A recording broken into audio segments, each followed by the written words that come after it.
Kung araw-araw kang iinom ng luya at kalamansi, ito ang mangyayari sa katawan mo.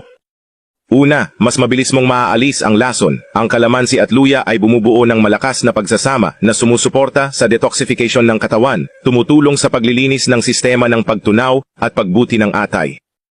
Ang pag-inom ng maliit na tasa ng inuming ito tuwing umaga ay nagpapabilis ng metabolismo at nagpapalakas ng taba. Bukod pa rito, nakakatulong sila sa pag-alis ng sakit sa kasukasuan, pagpapalakas ng immune system at paglaban sa mga impeksyon.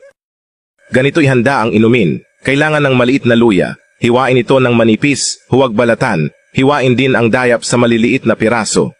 Pwedeng gamitin ang alinman. Para mapabuti ang lasa at dagdagan ang sustansya ng inumin, magdagdag ng berdeng mansanas. Hiwain ito ng maliliit at ilagay lahat ng sangkap sa blender kasama ang isang tasa ng tubig. I-blend ng ilang minuto at salain. Uminom ng maliit na tasa ng inumin na ito sa walang laman na tiyan sa loob ng 7 araw at tamasahin ang mga benepisyo. Magsimula ngayon at magpapasalamat ka sa akin mamaya.